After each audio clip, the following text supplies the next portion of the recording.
الحمد للہ رب العالمین والصلاة والسلام علی سید المرسلین اما بعد۔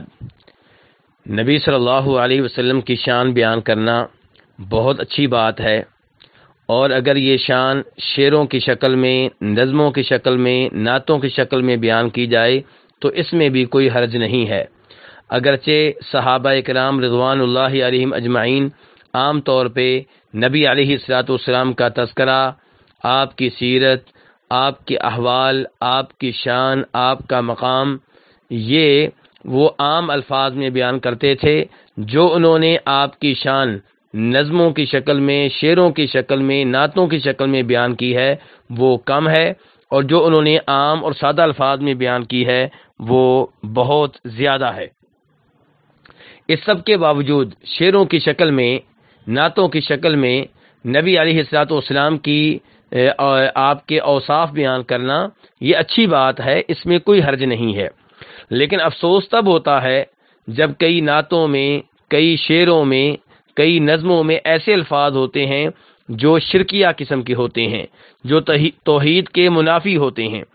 مثال کے طور پہ ایک نعت کے الفاظ ہیں، برد و جولی میری یا محمد صلی اللہ علیہ وسلم، اور ایک اور نعت کے الفاظ ہیں، شاہ مدینہ سارے نبی تیرے در کے سوالی، اور ایک اور نظم کے نعت کے الفاظ ہیں، جو مانگ در مصطفیٰ سے مانگ۔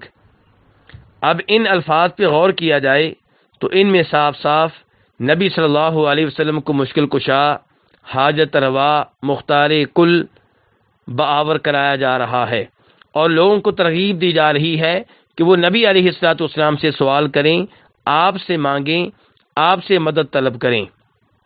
جبکہ نبی صلی اللہ علیہ وسلم جب دنیا میں تھے اس وقت یہ صورتحال تھی کہ آپ کے پاس اگر اللہ کے دیے ہوئے مال میں سے کچھ ہوتا تو آپ لوگوں میں تقسیم کر دیا کرتے تھے، اگر نہ ہوتا تو آپ معذرت کر لیا کرتے تھے۔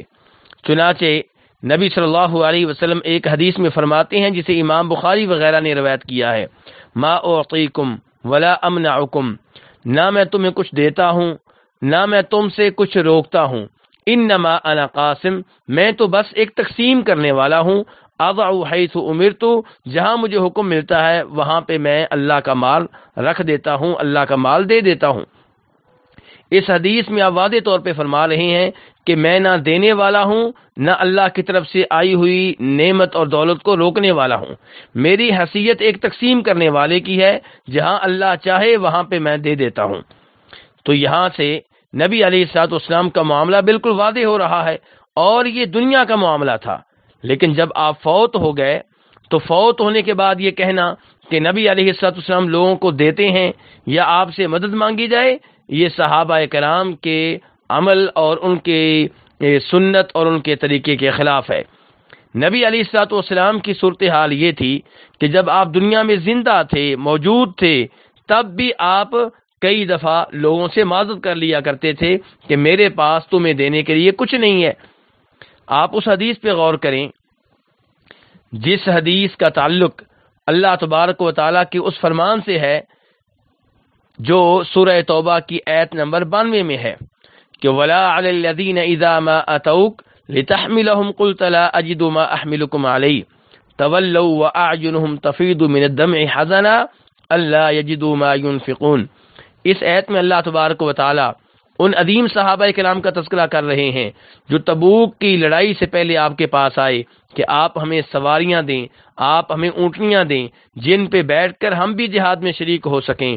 لیکن نبی علیہ الصلوۃ والسلام نے عمادت کرتے ہوئے فرمایا، لا اجد ما احملکم علیہ، میرے پاس ایسی کوئی چیز نہیں ہے جس پہ میں تمہیں سوار کر سکوں، یعنی کہ میرے پاس سواریاں نہیں ہیں، میرے پاس اونٹنیاں نہیں ہیں جو میں تمہیں دے سکوں۔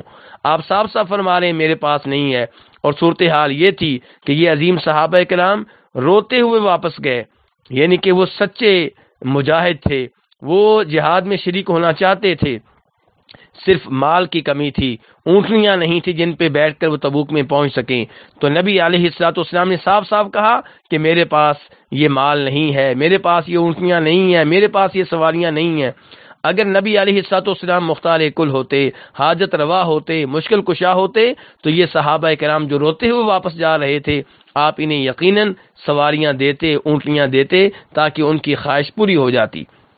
ایسے ہی نبی علیہ الصلوۃ والسلام اپنے چچا ابو طالب جبکہ وہ فوت ہو رہے تھے، انہیں اسلام کی ترغیب دے رہے ہیں، انہیں لا الہ الا اللہ پڑھنے کے بارے میں کہہ رہے ہیں۔ بخاری شریف کی حدیث ہے، آپ فرمانے یا عمی قل لا الہ الا اللہ کلمۃ احاج لک بها عند اللہ، چچا آپ لا الہ الا اللہ پڑھ دیں، یہ کلمہ کہہ دیں تاکہ میں آپ کی شفاعت کر سکوں اللہ تبارک و تعالیٰ کے ہاں۔ لیکن ابو طالب نے کلمہ نہیں پڑھا اور ایسے ہی فوت ہو گئے۔ اللہ تبارک و تعالیٰ نے آپ پہ یہ آیت نازل فرمائی، انک لا تہدی من احببت، کہ ہدایت کے مالک آپ نہیں ہیں، جسے آپ چاہیں اسے ہدایت مل جائے، ایسا نہیں ہوتا۔ یاد رہے ہدایت دو طرح کی ہوتی ہے، ایک ہدایت یہ ہے کہ آپ کسی کی رہنمائی کر دیں، اس معاملے میں، اس معنی میں نبی علیہ الصلوۃ والسلام ہادی ہیں، رہبر ہیں، رہنما ہیں۔ دوسری ہدایت یہ ہے کہ کسی کے دل میں اسلام داخل کر دینا، توحید داخل کر دینی، ایمان داخل کر دینا، اس معاملے، اس معنی میں ہادی صرف اللہ کی ذات ہے، کوئی اور ہادی نہیں ہے۔ اسی لیے اللہ تعالیٰ صاف صاف کہہ رہے ہیں انک لا تہدی من احببت، جس کو آپ چاہیں اسے آپ ہدایت دے دے، ایسا نہیں ہوتا۔ ولکن اللہ یہدی من یشاء، لیکن اللہ اسے ہدایت دیتا ہے جسے اللہ خود چاہتا ہے۔ تو یہاں سے بھی اندازہ کیا جا سکتا ہے کہ نبی علیہ الصلوۃ والسلام اگر مشکل کشا ہوتے، حاجت روا ہوتے، مختار کل ہوتے، داتا ہوتے، دینے والے ہوتے، تو آپ اپنے چچا ابو طالب کو ہدایت دے دیتے، انہیں ایمان دے دیتے، ان کے دل میں اسلام داخل کر دیتے، لیکن آپ ایسا نہیں کر سکے۔ اس لیے اپنی نعتوں میں، اپنی نظموں میں، اپنے شعروں میں ایسے الفاظ استعمال نہیں کرنے چاہیے جو الفاظ توحید کے منافی ہوں۔ خود نبی علیہ الصلوۃ والسلام نے فرمایا ہے، بخاری شریف کی حدیث ہے، لا تطرونی کما اطرت النصارى ابن مریم انما انا عبد فقولوا عبد اللہ ورسولہ، کہ میرے معاملے میں مبالغہ نہ کرو، حد سے آگے نہ بڑھو، جیسے عیسائی عیسیٰ علیہ السلام کے معاملے میں حد سے آگے بڑھ گئے۔ میں تو ایک اللہ کا بندہ اور اللہ کا رسول ہوں، اور میرے بارے میں یہی کہا کرو کہ یہ اللہ کے بندے ہیں اور اللہ کے رسول ہیں۔ تو یہ کہنا کہ سارے نبی تیرے در کے سوالی، یہ بہت ہی غلط جملہ ہے۔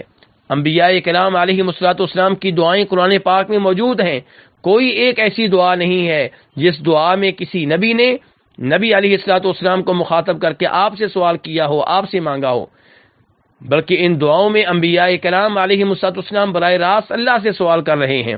موسیٰ علیہ السلام کہہ رہے ہیں ربی انی لما انزلت الی من خیر فقیر، یا اللہ میں تیری طرف سے نازل ہونے والی خیر کا محتاج ہوں، اور کہا ہے یا ربی، رب بھی کہا ہے اے میرے رب، اللہ کو پکارا ہے۔ یونس علیہ السلام مچھلی کے پیٹ میں ہیں تو کہہ رہے ہیں لا الہ الا انت سبحانک انی کنت من الظالمین۔ ایسے ہی جناب ایوب علیہ السلام ہیں، مسنی الضر وانت ارحم الراحمین، وہ بھی اللہ کو مخاطب کر رہے ہیں۔